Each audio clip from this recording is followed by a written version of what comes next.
मुच्यते। पूर्णस्य पूर्णमादाय पूर्णमेवावशिष्यते।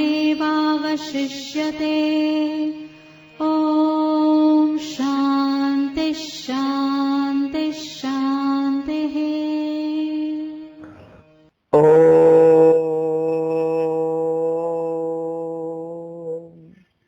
भद्रं कर्णेभिः शृणुयाम देवाः। भद्रं पश्येमाक्षभिर्यजत्राः। स्थिरैरङ्गैस्तुष्टुवागुंसस्तनूभिर्व्यसेम देवहितं यदायुः। स्वस्ति न इन्द्रो वृद्धश्रवाः। स्वस्ति नः पूषा विश्ववेदाः।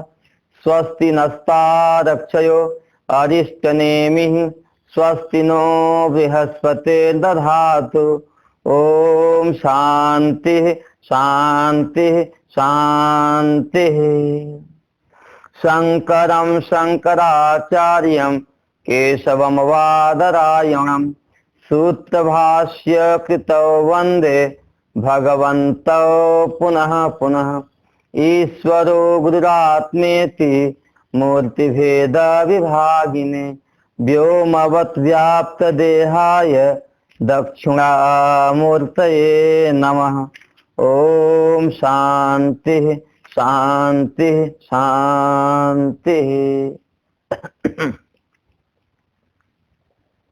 स्वामी श्री प्रेमपुरी आश्रम के इस पवित्र मंच से हम लोग प्रातः स्वाध्याय के इस सत्र में अथर्ववेदीय मुंडक उपनिषद के ऊपर शांकर भाष्य पर विचार कर रहे हैं। विचार के इस क्रम में पहले मुंडक के पहले अध्याय में परा और अपरा विद्या का निरूपण किया गया। परा विद्या का फल मोक्ष है, अपरा विद्या का फल संसार है। अपरा विद्या का जो फल संसार है वह संसार भेद बुद्धि वाला होता है, दुख रूप होता है। इसलिए इस अपरा विद्या से प्राप्त संसार त्याग करने के योग्य है। इसके लिए इस अपरा विद्या का निरूपण किया। यहाँ पे बताया कि ऋषियों ने वेदों में जिन कर्मों का अनुभव किया था, जिस कर्मों को देखा था, और वो कर्म निश्चय ही फल देने वाले हैं यदि उन कर्मों का अनुष्ठान विधि पूर्वक नियम पूर्वक किया जाए। उन कर्मों का विस्तार त्रेता युग आदि में किया। इसलिए जिसको फल की चाह होवे, सत्य काम, जिसको फल की चाह होवे वह व्यक्ति उन कर्मों का अनुष्ठान करे। पुण्य लोक की प्राप्ति का यही मार्ग है। और जिसको पुण्य लोक में न जाना हो, यही मुक्त होना है। जाने के लिए कहा गया है न तस्य प्राणा उत्कामन्ति, उसके प्राणों का उत्क्रमण नहीं होता है। अत्र एव विलीयन्ते, वहीं उसके प्राण लय हो जाते हैं। जितना भी कार्य है कारण में लय होकर के वह मुक्त हो जाता है।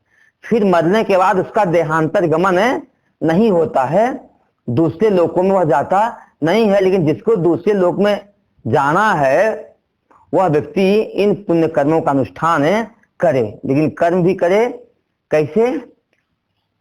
विधि पूर्वक, नियम पूर्वक करे। तो कर्म कौन सा करे? तो वहां बताया जैसे अग्नि एकदम देदीप्यमान हो रही है, उस देदीप्यमान अग्नि में देवता निमित्तक हवन करे, हवन का आक्षेपण करे। लेकिन यदि उस अग्निहोत्र आदि जो कर्म हैं, उन कर्मों के जो अंग हैं, उस अंग में कोई भी कमी हुई तो उसके सातों लोक ही नष्ट हो जाते हैं। भूर्भुवः स्वः तत्, भूर्भुवः स्वः जन तप मह सत्य आदि जो लोक हैं वह सारे लोक नष्ट हो जाते हैं। अथवा 7 लोक हैं हमारे से ऊपर पिता, पितामह, अप्रपितामह, हमारे से नीचे बेटा, हमारे से नीचे क्या हुआ? पुत्र, पौत्र और प्रपौत्र। 3 3 6 एक हम स्वयं 7। यह सातों संततियां कहते हैं ही अपने 7 लोक हैं, ये अग्निहोत्र आदि से भी प्राप्त नहीं होते हैं यदि विधि पूर्वक हमने कार्य नहीं किया। यज्ञ के कई अंग होते हैं, उन अंगों के साथ कर्म का अनुष्ठान हमें करना चाहिए। अग्निहोत्र का यहाँ उदाहरण दिया कि दक्ष मतलब अमावस्या के दिन कुछ विशेष अनुष्ठान होते हैं, पौर्णमास के दिन विशेष अनुष्ठान होते हैं, चातुर्मास में विशेष अनुष्ठान होते हैं, शरद ऋतु में विशेष अनुष्ठान होते हैं। और इन अनुष्ठानों करते करते लौकिक में भी कोई अतिथि आ जाए, उस अतिथि का पूजन आदि करना भी चाहिए। समय से हवन करना चाहिए, समय से नहीं किया तो भी फल की प्राप्ति नहीं होगी।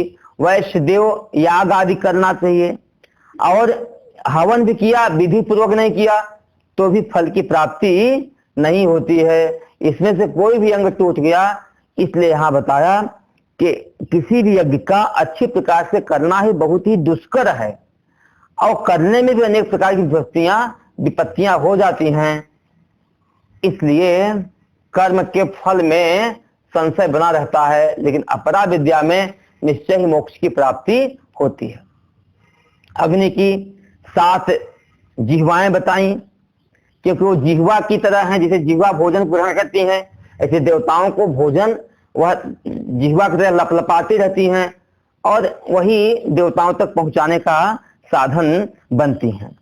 तो जिस काल में जो हवन आदि करना चाहिए, यदि हवन करता है तो वही अग्नि की जो जिह्वाएं हैं वही सूर्य की किरणें बन करके उस यजमान को उस देवलोक में ले जाती हैं जिस देवलोक में इंद्र प्रतिष्ठित हैं।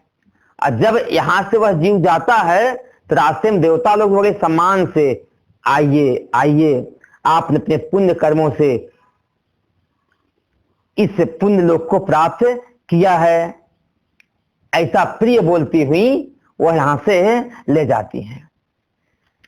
एक पुष्पित वाक्य है, सुंदर वाक्य लगता है, लेकिन वास्तव में ये जो यज्ञ आदि का अनुष्ठान हुआ है ना, इन यज्ञ आदि को अनुष्ठान करने में जो 18 यज्ञ के निर्वर्तक थे, 16 ऋत्विग, यजमान और यजमान की पत्नी, यह सब के सब विनाशी हैं, इसलिए अस्थिर हैं।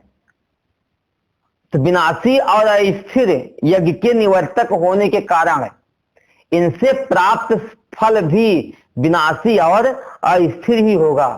इसी को जो कल्याण का साधन मान करके इसी का अभिनंदन करते हैं, वे व्यक्ति मूर्ख होते हैं और जरा मृत्यु को पार करते हैं। जब तक स्वर्ग रहेंगे स्वर्ग को भोगेंगे, अब बाद में वहां से फिर से जन्म लेंगे, जन्म के बाद जरा मृत्यु आदि 6 विकारों से युक्त शरीर को प्राप्त करेंगे।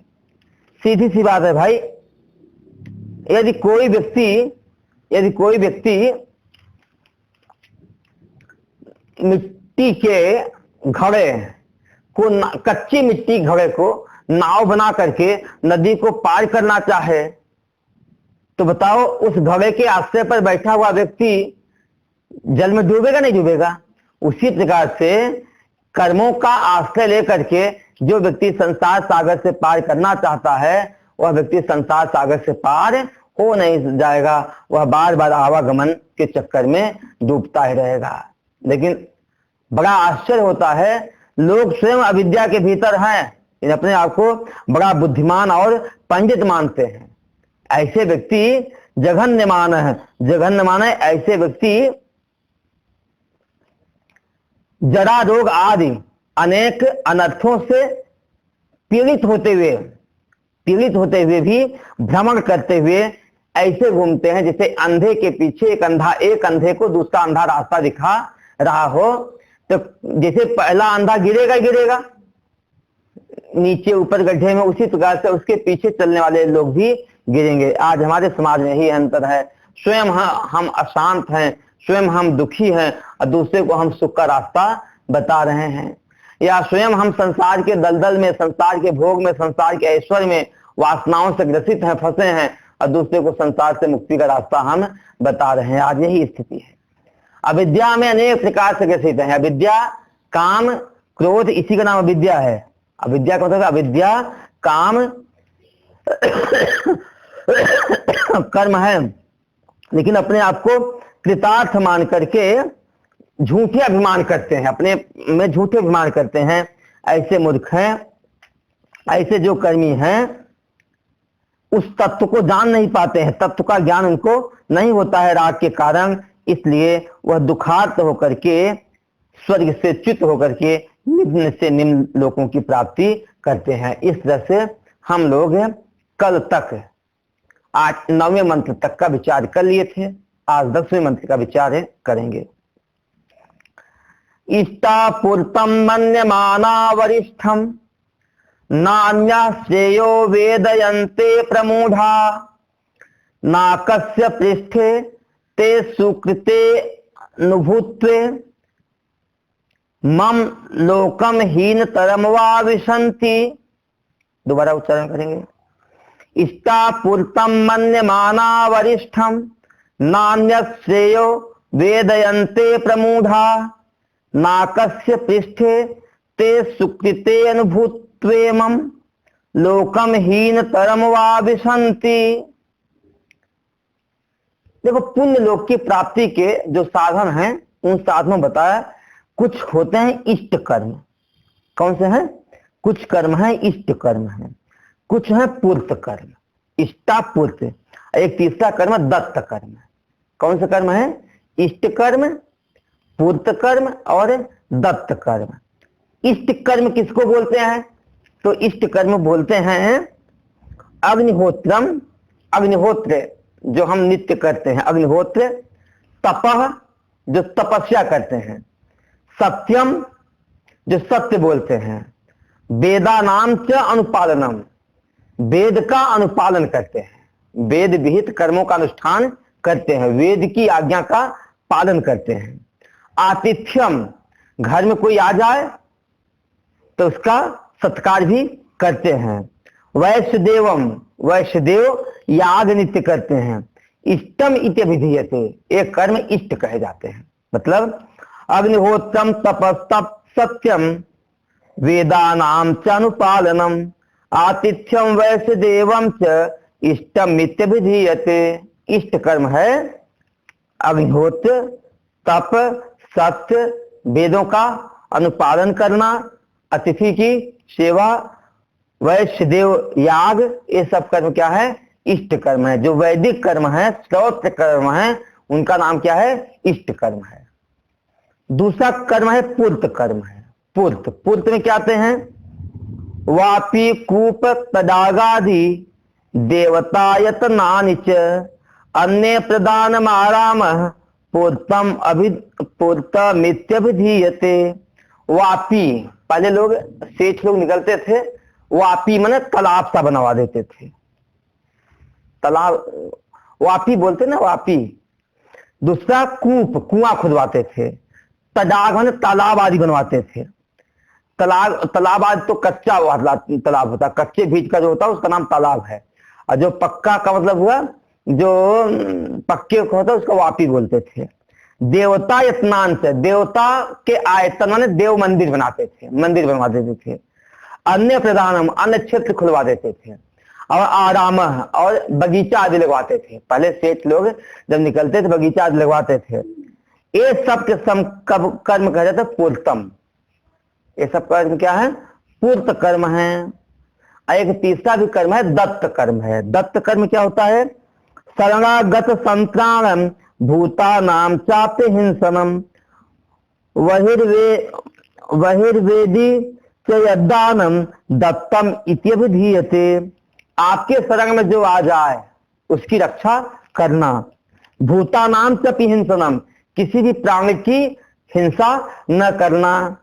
इतना नहीं, वेदी के बाहर जो दान देते हैं, दान दो प्रकार का होता है। एक यज्ञ आदि करते हैं तो वेदी पर यज्ञ करते हैं, उसका नाम क्या है? अंतर्वेदी। और जो वेदी के बाहर दान करते हैं उसका नाम है बहिर्वेदी। वेदी के बाहर जो दान करते हैं ये सब कर्म कहे जाते हैं दत्त कर्म। तो जो इष्ट पूर्त दत्त कर्म का अनुष्ठान करता है, अब मन्य माना, वरिष्ठ मन्य माना, और इन ही कर्मों को ही सबसे वरिष्ठ मानता है, सबसे श्रेष्ठ मानता है।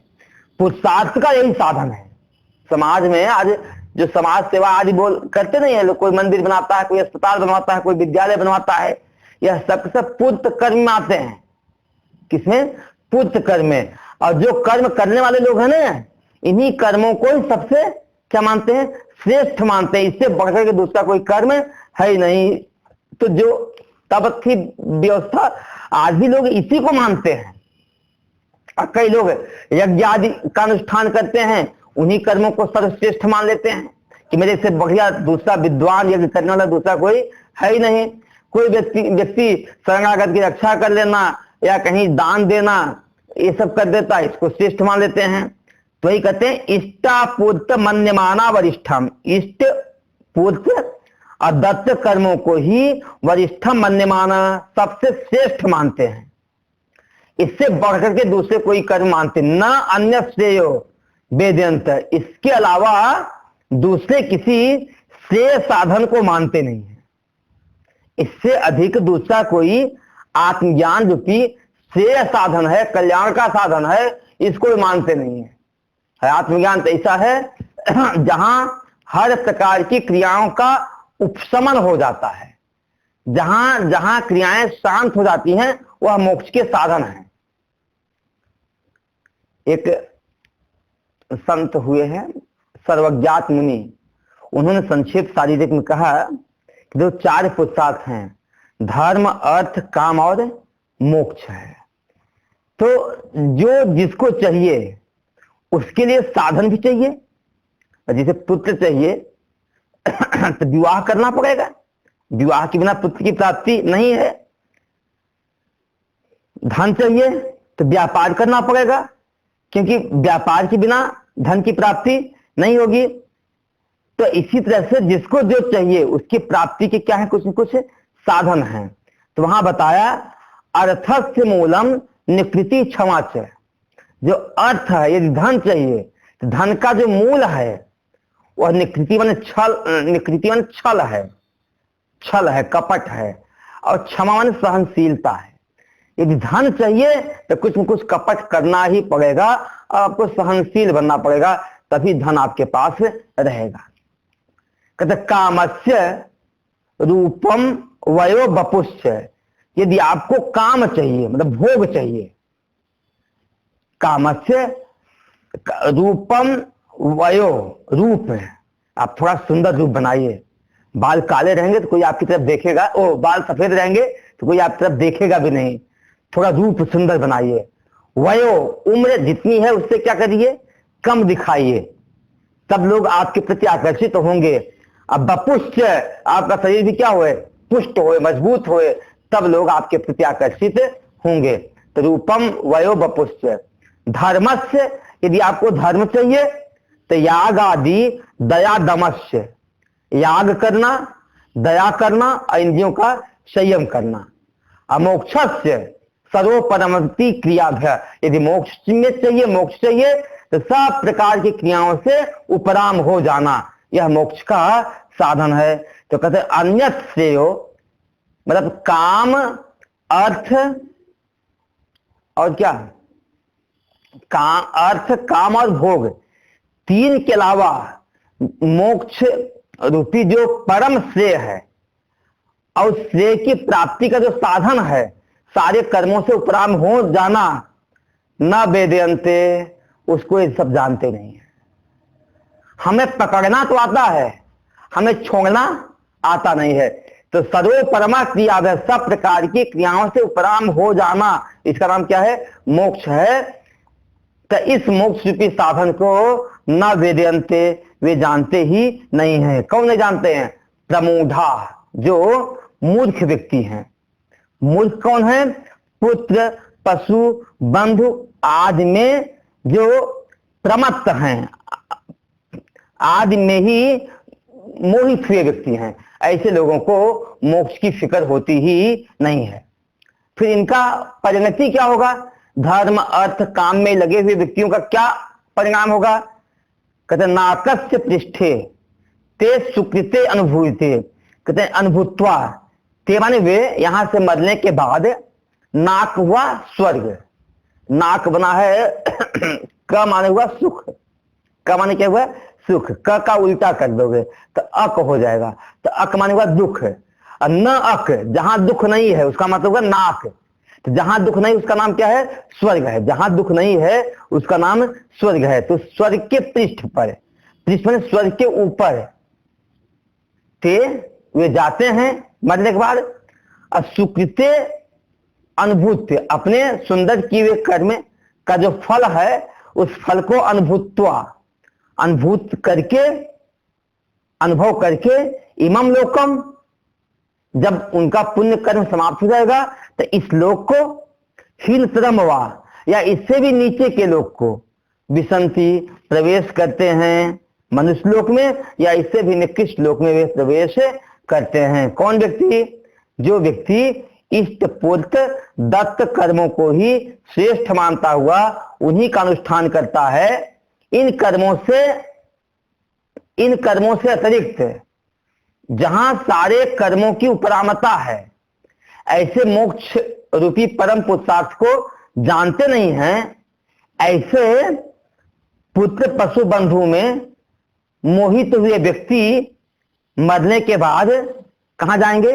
स्वर्ग में जाएंगे, नाकस से पृष्ठ, वहां जाकर के अपने किए हुए पुण्य कर्मों के फल को भोगेंगे। अब भोगने के बाद जब उनके पुण्य कर्म समाप्त हो जाएंगे तो इस लोक को अथवा इससे भी नीचे लोक में प्रवेश कर जाते हैं, विसंति, प्रवेश करते हैं। अब सांकर भाष्य, इष्टम याग आदि स्तोत्रम कर्म, याग आदि स्तोत्रम कर्म, पूर्तम वापी कूप तडाग आदि स्मार्तम मन्यमाना एतद एव अतिशयेन पुरुषार्थ साधनम वरिष्ठम प्रधानम इति चिंतयन्तो अन्यद आत्मज्ञानाख्यम श्रेय साधनम न वेदयन्ते न जानन्ति प्रमुधा पुत्र पशु बंधु आदिषु प्रमत्ततया मूढ़ा ते च नाकस्य स्वर्गस्य पृष्ठ माने उपरि स्थाने सुकृते भोगायतने अनुभूय कर्म फलम पुनः इमं लोकम मानुषम अस्मादहीनतरम व तिर्यग नरकादि लक्षणम यथा कर्म शेषम विशंति। कहते हैं इष्ट कर्म है। इष्ट कर्म कौन है? याग आदि। याग आदि जो हम कर्म करते हैं वह सारा कर्म क्या है? इष्ट कर्म माना जाता है। श्रौत कर्म, श्रुति विहित कर्म, वेदों में जिन कर्मों का विधान किया गया है वह सारे के सारे कर्म क्या है? इष्ट कर्म माने जाते हैं। दूसरा श्लोक मैंने बता दिया। अग्निहोत्रम तपः सत्यम वेदानाम च अनुपालनम आतिथ्यम वैष्णदेवम च इष्टम इति अभिधीयते। ये सब इष्ट कर्म है। अग्निहोत्र करना, तप करना, सत्य बोलना, वेदों का पालन करना, अतिथि की सेवा करना, वैष्णदेव याग करना, ये सब कर्म है, इष्ट है। यहाँ संक्षिप्त में दिया याग आदि कर्म। याग आदि के साथ अतिथि पूजन है, यही है, पहले बता दिया गया है। वैष्णदेव भी है, यही है, और तप भी है, सत्य भी है, वेदों के अन्य अंगों का भी पालन करना चाहिए। ये स्तोत्र कर्म वैदिक कर्म है। पूर्तम, पूर्त कर्म किसको बोलते हैं? वापी कूप तडाग आदि। वापी खोदवा देना, कुआं खुदवाना, तालाब खुदवा देना, बगीचे लगवा देना, देव मंदिर बनवा देना, धर्मशाला बनवा देना, अस्पताल बनवा देना, स्कूल विद्यालय बनवा देना, यह सब क्या है? स्मार्त कर्म है। इस स्थिति में जिन कर्मों का कथन किया गया है वह कर्म है, पूर्त कर्म है। और इससे तीसरा भी कर्म ले सकते हो, दत्त कर्म एक माना जाता है, जो शरणागत की रक्षा करना, किसी भी प्राणी की हिंसा न करना, और घर के वेदी के बाहर जाकर के दान आदि देना, वह सब के सब क्या है? पूर्त कर्म है। इन कर्मों को ही मन्य माना, जो मानते हैं। क्या मानते हैं? एतदेव अतिशयेन पुरुषार्थ साधनम, पुरुषार्थ का साधन एतदेव, इतना ही है। इन कर्मों का करने से ही पुरुषार्थ की प्राप्ति होती है। इसलिए वरिष्ठम, इन कर्मों को मानते प्रधानम, सबसे श्रेष्ठ हैं, प्रधान है ऐसे कर्म। ऐसा चिंतयन्तः, चिंतन करने वाले कुछ लोग होते हैं। अन्य, इस कर्म से अतिरिक्त दूसरे को आत्मज्ञानाख्यम, जिससे आत्मज्ञान नामक कर्म है। आत्मज्ञान के लिए सर्वोपरमा क्रिया है, हर प्रकार की क्रियाओं से उपराम हो जाना। बहुत कर लिया, कुछ करने से शांति की प्राप्ति नहीं हो सकती है, इसलिए उन्होंने कर्म से उपराम हो गए। आगे बताएंगे, नास्ति अकृत कृत्य न लभ्य, तो कुछ अकृत जो परमात्मा है कृत से नहीं मिल सकता, कुछ करके नहीं मिल सकता, क्योंकि यत् कृतकम तद अनित्यम, जो कुछ करके मिलता है ना सब कुछ अनित्य है। वह परमात्मा तो क्या है, स्वयं सिद्ध है। इसलिए परमात्मा के लिए कहा गया है वह आप पे नहीं है, कहीं से जा करके कहीं प्राप्त करना नहीं है, संपाद्य नहीं है, पहले नहीं था बाद उसका संपादन करना भी नहीं है, संस्कार नहीं है, वो विकृत है, बाद उसकी अशुद्धि को हटा करके संस्कारित कर देना, यह भी उसका स्वरूप नहीं है। वह परमात्मा नित्य उपलब्ध है, बस छोड़ते ही उसकी प्राप्ति हो जाती है। तो ऐसे आत्मज्ञान नामक, आत्मज्ञान और आत्मज्ञान का साधन सारे कर्मों से उपराम हो जाना, इसको यह श्रेय का साधन है। न वेदयंत, इसको ये सब जानते ही नहीं है, बल्कि कर्म से उपराम हो जाना इसको तो निठल्लापन बोलते हैं, आलसीपन बोलते हैं। न वेदयंत, इसको जानते नहीं है, न जानंत, नहीं जानते हैं। ऐसा कौन है? कहते प्रमूढ़ा, जो व्यक्ति प्रमूढ़ है। प्रमूढ़ माने क्या हुआ? पुत्र पशु बंधु, पुत्र में, पशु में, बंधु में, आदि में ही प्रमत्तया, मतलब प्रमाद रूप से, प्रमत्तया, प्रमत्त होकर के, मतवाले होकर के, प्रमत्त होता मतवाला, इसी में आदमी आज के संसार में क्या कर रहा है, बेटा हो गया मतवाला हो गया, खूब पशु हो गए, पहले पशुधन था मतवाला हो जाता है, आजकल बेटे की नौकरी 10 लाख रुपए महीने हो गए मतवाला हो जाता है, भाई बंधु अपने हो गए मतवाला हो जाता है, इसमें प्रमत्त रूप से वह मूढ़ हो गया है। मतलब जो व्यक्ति इसके अलावा दूसरे की सोचने की सामर्थ्य रखे नहीं, दिन रात इसी में लगा रहता है, वह सब मूढ़ है। ते माने वह व्यक्ति क्या होता है? नाकस्य, नाकस्व स्वर्ग, नाक माने हुआ स्वर्ग, क्योंकि क माने सुख, क का उल्टा अक माने दुख, न अक अस्मिन, जहां दुख न हो, जिसमें दुख न हो, वह क्या है? नाक है, वह स्वर्ग है। तो नाकस का क्या? स्वर्ग से, पृष्ठ माने ऊपरी स्थान है, स्वर्ग के ऊपर स्थान में, स्वर्ग के ऊपर जा करके। सुकृते, अपने सुकृत माने जो उसने सुंदर कर्म किया हुआ उससे, भोग आयतने अनुभूत्वा, भोगायतन मतलब अब पुण्य फल को भोगने के लिए यहां से जाएगा कहां? देवलोक को जाएगा। अब ये शरीर नहीं रहा ना, तो देवलोक में जाकर के, देवलोक में जो पुण्य है उन पुण्य कर्मों के भोगने के लिए कोई दिव्य शरीर पाएगा, तो पुण्य लोक में जाकर के भोगायतने, भोग के शरीर, उस पुण्य के भोग के आश्रय को अनुभूत माने अनुभव करके, कर्म फलम और पुण्य शरीर को पाएगा, और वहां उससे कर्म फल का अनुभव करके पुनः बाद में इमम लोकम, इस लोक में, कौन सा लोक? मानुषम, मनुष्य के लोक में, अथवा अस्मादहीनतरम, इससे भी नीचे के लोक में, कौन सा लोक है? तिर्यगोनी है, पशु पक्षी कीट पतंगा ये सब कौन सी योनि है? तिर्यगोनी है। अथवा नरकादि रूप में, नरकादि लक्षण, नरकादि रूप, यथा कर्म शेष, पुण्य कर्म के भोगने के बाद जिस प्रकार से कर्म उसका बचा रहेगा, उस बचे हुए कर्म के अनुसार, जैसे पहले देवलोक के भोग के योग्य देव शरीर पाया, वैसे नरक के भोग के योग्य नारकीय शरीर पाएगा। नरक के भोग के जो शास्त्रों दिखाते हैं, उबलते हुए तेल में डाला, हाँ उबलता रहता है लेकिन मरता नहीं है। इस शरीर को तो तेल में डाल दो तो थोड़ी देर में क्या हो जाएगा? मर जाएगा। और मरने के बाद चाहे उबालो चाहे कुछ करो कष्ट नहीं होगा, लेकिन वहां उबलता रहेगा, मरेगा भी नहीं, और कष्ट पे कष्ट क्या करता? भोगता ही रहेगा। ऐसे नारकीय शरीरों की प्राप्ति करता है, नारकीय योनियों में वह प्रवेश करता है। ऐसे अनित्य कर्म को पाकर के भी तुम क्या करोगे बाबा? इसलिए इन कर्मों से उपराम होकर के मोक्ष के लिए उद्यम करो, प्रयास करो, यह यहां बताने का भाव है, लक्ष्य है। 11वां मंत्र, तपः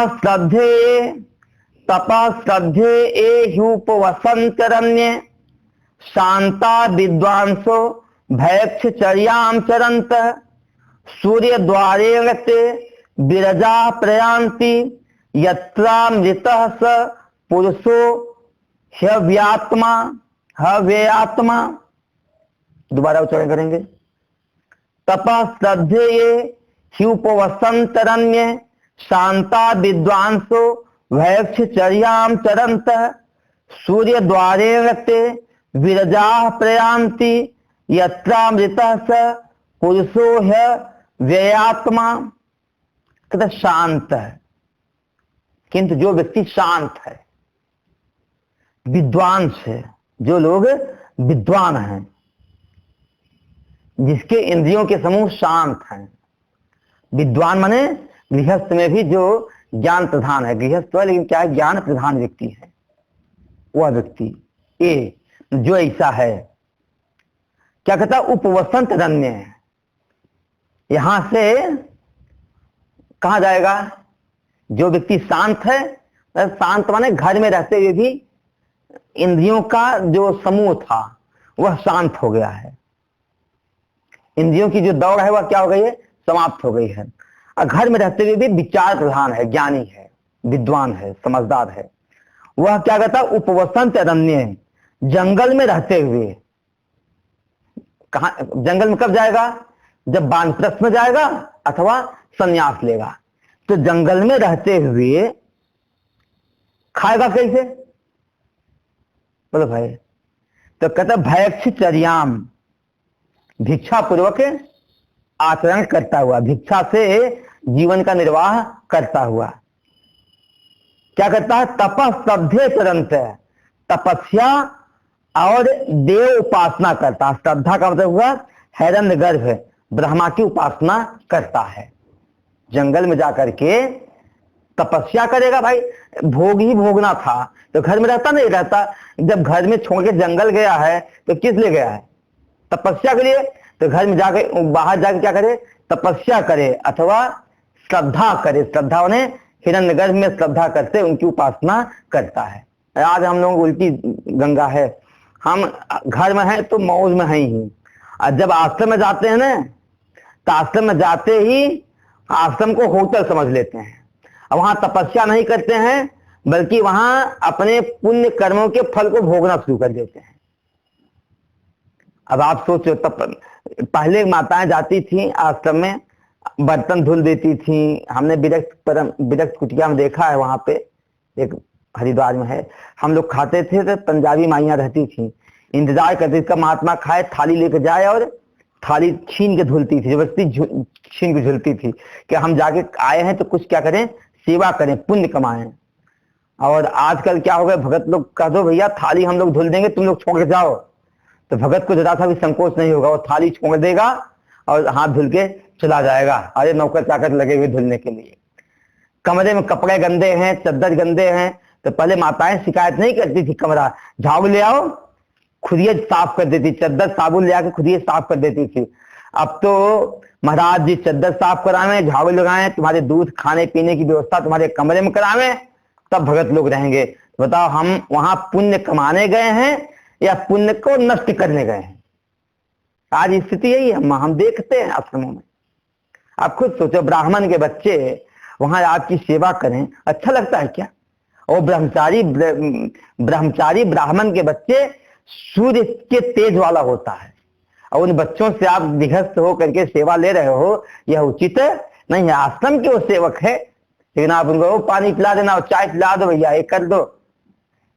तो वही यहाँ करे तपः श्रद्धे, वहां जाकर के क्या करे व्यक्ति, तपस्या करे। मौज मारने के लिए नहीं जाया जाता, तपस्या करे, और तपस्या के साथ श्रद्धा भी करे। देव विषय को यहाँ तो आश्रम कहना पड़ता है, आरती में आओ, पूजा में आओ, ये करो वो करो। अरे महाराज जी घूमने आए हैं तो भैया तीर्थ यात्रा के होटल में रुकना चाहिए था। तीर्थ में, मंदिर में, आश्रम में जाना चाहिए। व्यक्ति क्या करना चाहिए, तप और श्रद्धा से जाओ। तो जो क्या है, ब्रह्मचर्य हैं, वो वानप्रस्थ हैं अथवा सन्यासी हैं, वो सब वहां रहते हुए जब रहते हैं, जब उनका शरीर छूटा, ते माने वे व्यक्ति विरजा, इस तपस्या से उनके रजोगुण कम हो जाते हैं। रज माने पाप से रहित हो जाते हैं, निष्कलमश हो जाते हैं, पाप से रहित होकर के। और सूर्य द्वारेण, सूर्य के माध्यम से, सूर्य की रश्मियों के माध्यम से अथवा उत्तरांग मार्ग से प्रयांति, यहां से वह जाते हैं। कहां जाते हैं? यत्र माने जहां पर अमृत पुरुष, जहां पर अमृत और अव्यय, अव्यय स्वरूप पुरुष रहता है, जहां पर हिरण्यगर्भ रहते हैं, ब्रह्मा रहते हैं, वहां से यहां से मर करके वह ब्रह्मलोक जाता है। और बाद में वो ब्रह्मा जी से उपदेश सुन करके उसकी वहां मुक्ति हो जाती है। लेकिन एक लोक की प्राप्ति उसको होती है। किस व्यक्ति को? जो व्यक्ति ये माने जो गृहस्थ में रहते हुए भी शांत हो गए हैं। शांत माने क्या हुआ? इंद्रियों की दौड़ उनकी बाहर विषयों के प्रति समाप्त हो गई है। और जो विचार प्रधान है, समझदार हैं, ये पुत्र, पशु, बंधु, धन में उलझे हुए नहीं है, ऐसा व्यक्ति उपवसंत अरण्य, जंगल में रहते हुए, भैक्षचर्याम, भिक्षा पूर्वक जीवन का निर्वाह करते हुए, तपस्या और श्रद्धा का आचरण जीवन में करते हैं, वे व्यक्ति रजोगुण से रहित होकर के, पाप से रहित होकर के, उत्तरायण मार्ग से, सूर्य द्वार से इस लोक से प्रयांति गमन करते हैं। कहां गमन करते हैं? यतमन जहां पर अमृत पुरुष, अमृत पुरुष रहता है। और अव्यय आत्मा, अव्यय स्वरूप, जो अव्यय स्वरूप पुरुष रहता है, अमृत और अव्यय स्वरूप पुरुष रहता है, मतलब हिरण्यगर्भ जहां रहते हैं या ब्रह्मा जी जहां रहते हैं उस लोक में जाता है। और बाद में वहां के बाद उसकी मुक्ति होती है। ये भाव यहां बता रहे हैं 11वें मंत्र में। भाष्य ये पुनः तद विपरीता ज्ञान युक्ता बान प्रस्था संन्यासिनश्च तपः श्रद्धे ही तपः स्व आश्रम विहितम कर्म श्रद्धा हिरण्यगर्भ आदि विषया विद्या ते तपः श्रद्धे उपवसंती सेवन्ते अरण्ये वर्तमाना संतः शांताः उपरत करण ग्रामाः विद्वांसो गृहस्थाश्च ज्ञान प्रधाना इति अर्थः। भयक्षचर्यां चरन्तः परिग्रह अभावात् उपवसन्ति अरण्यः इति संबंधः। सूर्य द्वारेण सूर्य उपलक्षितेन उत्तरायणेन पथा ते विरजा विरजसः क्षीण पुण्य पाप कर्माणः सन्तः इत्यर्थः। प्रयान्ति प्रकर्षेण यान्ति यत्र यस्मिन् सत्यलोकादौ अमृतः स पुरुषः प्रथमजो हिरण्यगर्भो ही अव्ययात्मा अव्यय स्वभावो यावत् संसार स्थायी एतद अंतास्तु संसार गतयो अपर विद्या गम्या। कहते ए माने जो कोई व्यक्ति, पुनः माने कौन व्यक्ति? तद विपरीता, पहले से विपरीत है। पहले माने जो पहले ज्ञान के बिना कर्म का अनुष्ठान किए हैं, जो 10वें में, 9वें में, 8वें में, 7वें में ये सब बताए गए हैं। तो जो ज्ञान के बिना, समझ के बिना, उनके विपरीत है। मतलब ज्ञान युक्ता, वो सब पहले वाले जो कर्म किए थे सब ज्ञान रहिता थे, ज्ञान से रहित थे। जो स्वर्ग तक जाए ना वह सब ज्ञान से रहित है, क्योंकि स्वर्ग में जाने के बाद ही मोक्ष का साधन मिलने वाला नहीं है। स्वर्ग में जाने के बाद ही व्यक्ति मोक्ष नहीं पाता है स्वर्ग में, बल्कि भोग में डूब करके ना सत्संग सुनता है। स्वर्ग में अधिकार तो है, बृहस्पति है, ज्ञान प्राप्त कर सकता है, लेकिन स्वर्ग में जाकर के भोग में इतना डूबा रहता है। वहां जैसे आजकल मोदी बताते हैं ना, किसान में जो पहले की व्यवस्था थी और आज की जो व्यवस्था है, दोनों उस एक व्यवस्था समाप्त नहीं की जा रही है। दोनों व्यवस्थाओं में से आप ये भी चुन सकते हैं, ये भी चुन सकते हो। तो स्वर्ग में जाकर के भोग भी चुन सकते हो और ज्ञान भी चुन सकते हो, लेकिन आदमी ज्यादातर भोग ही चुनता है, ज्ञान नहीं चुनता। लेकिन ब्रह्मलोक में जाकर के व्यक्ति ज्ञान ही चुनना है। वहां प्रवचन में, ब्रह्मा जी के प्रवचन में आपको जाना ही पड़ेगा, फिर ब्रह्मा जी के प्रवचन को सुनकर वहां मुक्त होता है। यहाँ कहते हैं कि तद विपरीता, उसके विपरीत, मतलब ज्ञान रहित से विपरीत, ज्ञान रहित से उल्टा अर्थात ज्ञान से युक्त जो वानप्रस्थ हैं अथवा सन्यासी जो सन्यासी हैं। वानप्रस्थ और सन्यासी क्या कहते हैं? तपः स्तब्ध है। तपः माने स्व आश्रम विहितम कर्म है। अब वानप्रस्थ में भी जिन कर्मों का अनुष्ठान करना चाहिए उन कर्मों का अनुष्ठान करते हैं, और संन्यास में भी जिन कर्मों का अनुष्ठान करना चाहिए वह कर्म करते हैं। लेकिन हम लोग वानप्रस्थ संन्यास में आकर के गृहस्थ वाले कर्म का अनुष्ठान करना शुरू कर देते हैं। गृहस्थ हमेशा ध्यान देना प्रवृत्ति परायण होता है, गृहस्थ भोग परायण होता है, गृहस्थ में संग्रह की महत्व होती है। वानप्रस्थ में और संन्यास में त्याग परायणता रहती है। विदुर जी ने कहा है गृहस्थी निठल्ले खाली बैठा हुआ अच्छा नहीं लगता है। कैसा लगता है? गृहस्थी है, गृहस्थ धर्म है तो कुछ न कुछ क्या करना चाहिए, इसको काम करना चाहिए। घर में खाली बैठे चल, अब महात्मा सन्यासी अथवा वानप्रस्थी काम करते हुए नहीं अच्छा लगता है। फावड़ा खोदे, घर बनवाए, ये करे वो करे, वो अच्छा नहीं लगता है। तो यहां बताया गया कि हर व्यक्ति के आश्रम का कुछ न कुछ विधान है। ब्रह्मचर्य का कुछ विधान है, ब्रह्मचर्य जो विहित कर्म वह करे तो अच्छा है, गृहस्थ का कर्म ब्रह्मचर्य करे तो अच्छा नहीं लगता है। अब ब्रह्मचर्य में गृहस्थ का कर्म, गृहस्थ में ब्रह्मचर्य भी करे तो भी अच्छा नहीं लगता है। बल्कि जिस आश्रम के लिए जिस कर्म का विधान है उस कर्म का अनुष्ठान करना चाहिए। आजकल बड़े हम शौक से सन्यासी लोग भी बड़े सिंहासन जैसी आसनों में बैठ करके फोटो खिंचवा करके फेसबुक में डाल रहे हैं। अरे सन्यास का आभूषण त्याग है। सन्यास का आभूषण क्या है? त्याग है। हमारे त्याग और तप से ही गृहस्थ हमारी पूजा करता है। हमारे भोग ऐश्वर्य से हमारी पूजा नहीं करता है, बल्कि हमारे त्याग और तप से ही वो करता है। अभी हमारे एक स्वामी जी थे पंचस्थान में, बता रहे थे कि बड़े महात्मा थे, पीठाधीश्वर थे सर निरंजन या कहीं के, बहुत पहले की बात है। ट्रेन जाते थे, वो सोते नहीं थे, जगे रहते थे और कुछ खाते नहीं थे ट्रेन में। कहा जी कुछ खा पी लो। कहना नहीं, हम महात्माओं को संयम में रखना चाहिए। यहाँ अनेक प्रकार के लोग होते हैं, उनके परमाणु अनेक अलग तरह के रहते हैं। आप सोएंगे तो उनके परमाणु हमारे ऊपर हावी हो जाएंगे। हमें हमेशा सजग और त्यागपूर्वक जीवन जीना चाहिए। तो कहने का भाव है कि जिसके लिए जो आश्रम है अपने उस आश्रम के कर्म का विधान करता है, ठीक है ना। विधान ही नहीं, श्रद्धा से, और उसमें भावना भी रखता है। किसकी भावना? हिरण्यगर्भ आदि विषया, हिरण्यगर्भ आदि, हिरण्यगर्भ है, ब्रह्मा आदि की विषय की उपासना करता है। तो ते माने वह व्यक्ति तपः स्तब्धे, तप और श्रद्धा से युक्त होकर के उपवसंती, उपवसंत का अथवा सेवन से, सेवन करते हैं। किसका? अरण्य, अरण्य का सेवन करते हैं, जंगल का सेवन करते हैं।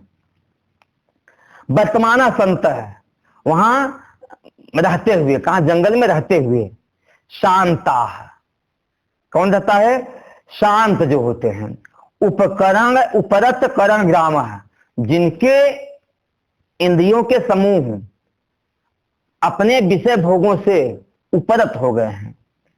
ऐसा कौन है? विद्वांस है, जो विद्वान है, गृहस्थ हैं। गृहस्थ ही भाई देखो, जब हमारी भोग की इच्छा समाप्त होती है तभी तो हम जंगल जाते हैं और क्या करते हैं। अथवा ज्ञान प्रधान, जब आपने आगे मंत्र बताएंगे, संसार की परीक्षा ले लिया कि संसार में कहीं सुख है ही नहीं, समझ आ गई, तो इस संसार को छोड़ करके फिर जंगल जाते हैं तप और विद्या उपासना के लिए। ज्ञान प्रधान, ज्ञान प्रधान जो लोग हैं इति अर्थ, ऐसा अर्थ जन्म। वहां जाके क्या करते हैं? भैक्षचर्याम चरंत, वहां जाके करते हैं जीवन निर्वाह के लिए यहां से नहीं ले जाते हैं, भिक्षा का आचरण करते हुए जीवन जीते हैं, भिक्षा पूर्वक व्यवहार करते हैं। क्यों? परिग्रह अभावात, क्योंकि उनके पास किसी भी प्रकार का कोई परिग्रह तो है ही नहीं। अब भिक्षा पूर्वक जीवन का निर्वाह करते हुए उपवसंती, वहां रहते हैं। कहां पे? अरण्य इति, अरण्य में वह रहते हैं। इति संबंध, ऐसा संबंध जोड़ लेना चाहिए। अब फिर होता क्या है? जब रहते हैं तो सूर्य द्वारा, सूर्य से उपलक्षित, सूर्य उपलक्षित उत्तरायणेन पंथा, सूर्य से उपलक्षित उत्तरायण मार्ग से वे व्यक्ति विरजाह, विरजा माने क्या हुआ, जिसके भीतर के रजस विरजस क्षीण पुण्य पाप कर्माणः, जिसके पुण्य और पाप कर्म क्षीण हो गए हैं, ऐसे होकर के वह व्यक्ति सूर्य द्वार से प्रयांति, प्रयांति प्रकर्षेण यान्ति, अच्छी प्रकार से जाता है। कहां जाता है? यत्र मन, जहां पर, यस्मिन मन, जिस स्थान में सत्यलोक आदव, सत्यलोक आदि जाता है, स्वर्ग से ऊपर। भूर्भुवः स्वः, स्व माने स्वर्ग तक, भूर्भुवः स्वः, स्व के ऊपर सब ब्रह्मलोक आ जाएंगे। भूर्भुवः स्वः, जन तप मह सत्य, ये सब लोग क्या हो जाते हैं? दिव्य लोक, ब्रह्मलोक में आ जाते हैं।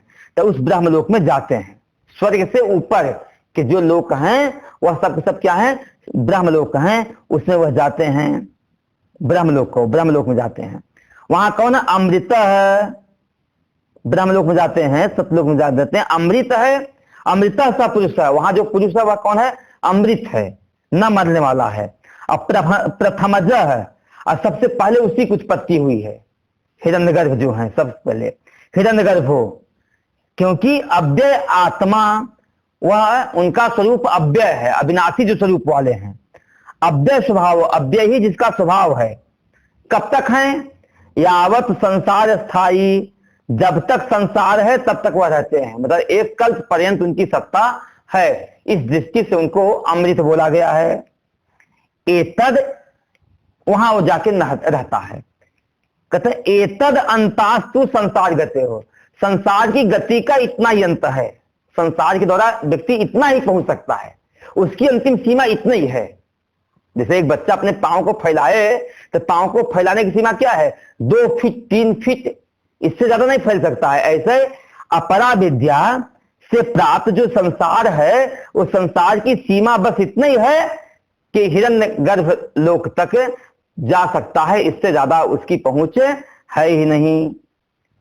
इतना बताया। फिर एक संशय आता है कि हम तो इसी को मोक्ष बोलते हैं, क्या यही मोक्ष है क्या? ब्रह्मलोक जाना ही मोक्ष है क्या? ब्रह्मलोक जाना ही मोक्ष है क्या? तो सिद्धांती कहते नहीं, जो मोक्ष वाला होता है उसका कहीं आवागमन होता नहीं है, उसका तो प्राण ही लय हो जाता है। ये मोक्ष का प्रकरण भी नहीं है, यह तो अविद्या और अविद्या से प्राप्त हुए संसार का प्रकरण है। इस पे चर्चा हम लोग कब करेंगे? कल करेंगे। आज इतना ही। ओम भद्रम कर्णेभिः शृणुयाम देवाः, भद्रम पश्येमाक्षभिर्यजत्राः, स्थिरैरङ्गैस्तुष्टुवागुंसस्तनूभिर्व्यसेम देवहितं यदायुः। स्वस्ति न इन्द्रो वृद्धस्तवाः, स्वस्ति नः पूषा विश्ववेदाः, स्वस्ति नस्तारक्षयो अरिष्टनेमिः, स्वस्ति नो बृहस्पतिर्दधातु। ओम शांति शांति शांति। शंकरं शंकराचार्यं केशवं वादरायणं सूत्रभाष्य कृतौ वंदे भगवन्तौ पुनः पुनः। ईश्वरो गुरुदात्मेति मूर्तिभेद विभागिने, व्योमवत् व्याप्त देहाय दक्षिणामूर्तये नमः। ओम शांति शांति शांति। ओम नमः पार्वती पतये। हरे हरे हर महादेव की जय।